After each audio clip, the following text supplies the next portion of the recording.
দিনটি 1884 সালের ৩রা জুলাই, আষাঢ় শুক্লা দশমী, পুনর্যাত্রা। বলরাম মন্দিরে শ্রী শ্রী জগন্নাথ দেবের নিত্য সেবা হতো। সেখানে একটি ছোট রথে পুনর্যাত্রা উৎসবের আয়োজন করা হয়েছিল। সে উপলক্ষে বলরাম বসু শ্রীরামকৃষ্ণকে আমন্ত্রণ জানান। শ্রীরামকৃষ্ণ ভক্তদের সঙ্গে আনন্দে আধ্যাত্মিক আলোচনা করছিলেন। কয়েকদিন আগে তার সঙ্গে বিখ্যাত পণ্ডিত শশধর তর্কচূড়ামণির পরিচয় হয়েছিল। শশধর হিন্দু ধর্মের প্রচার ছিলেন। শ্রীরামকৃষ্ণ অনুভব করেছিলেন যে তিনি যদি ঈশ্বরের বিশেষ শক্তি লাভ করেন তবে বহু মানুষের কল্যাণ করতে পারবেন। তাই তাকে আবার আমন্ত্রণ জানানো হয়। উপস্থিত ছিলেন রাম, মাস্টার মশাই, বলরাম, মনমোহন সহ আরও অনেক ভক্ত। বলরামের পিতা ছিলেন অত্যন্ত নিষ্ঠাবান বৈষ্ণব।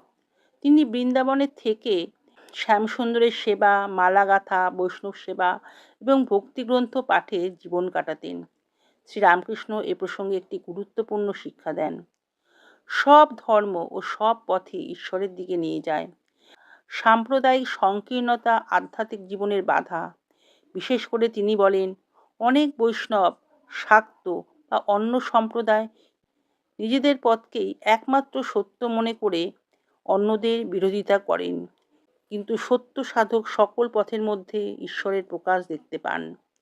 শ্রীরামকৃষ্ণের বার্তা ছিল, নিজের ইষ্টে নিষ্ঠা থাকবে, কিন্তু অন্যের পথকে অবজ্ঞা করা যাবে না।